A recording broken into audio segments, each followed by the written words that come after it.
এই সরকার নাকি পারমিশন দিয়ে দিয়েছে যে প্রথম স্ত্রীর পারমিশন ছাড়াই সে দ্বিতীয় বিয়ে করতে পারবে। এমনও হাদিসে আছে ছেলেরা 4 বিয়ে করতে পারবে, তারপরে কোনো কেস করা যাবে না, কোনো কিছুই করা যাবে না। তো ছেলেরা হচ্ছে এমনি উলাইল্লা বুড়ি, আরও দিয়ে দিছে ডোলের বাড়ি। তো এমনি খারাপ ওরা, তো এখন তো বিয়ে করবেই। মেয়েরা যে ভালো তা বলছে না, মেয়েরাও করে, অনেক চিটিং করে ছেলেদের সাথে।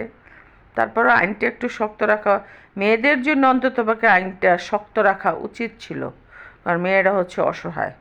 ওদের ক্ষেত্রে একটু আইনটা শক্ত রাখলে হয়তো বা কিছু ভালো হতো। যাই হোক, যা হওয়ার তো হয়েছে, আইন পাস। হয়তো দেখা যাবে আরেক সরকার আসলে আরেকটা আইন চলে আসবে। এটা নিয়ে টেনশন করার কিছুই নাই। আইন দিন এক এক সরকার আসবে, দিন দিন এক এক আইন চেঞ্জ হবে, এটাই স্বাভাবিক, এটাই নিয়ম। কোনো সরকারের আইন কোনো সরকার মেনে নেয় না।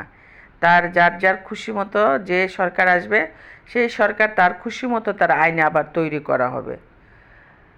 এটা নিয়ে কোনো টেনশন করার কিছুই না। আমার বোনেরা, মা ও বোনেরা সবাই ভালো থাকুন ইনশাল্লাহ। আমার হাজব্যান্ড তো করবেই না, দ্বিতীয় বিয়ে তো করার প্রশ্নই ওঠে না। তার এত বড় সাহসও হয়নি, তার এত বড় কলিজাও হয়নি। যাই হোক, আশা করি আপনার হাজব্যান্ডরও করবে না। এরকম ভয় পাওয়ার কিছুই নাই, আইন থাকবে না, আইন চলে যাবে। ওইসব নিয়ে টেনশন করবেন না। দেখলাম ফেসবুক, টিকটক সব কিছু তোলপাড় চলতেছে, এটা নিয়ে চিন্তা করবেন না, আইন ঠিকই চেঞ্জ হয়ে যাবে।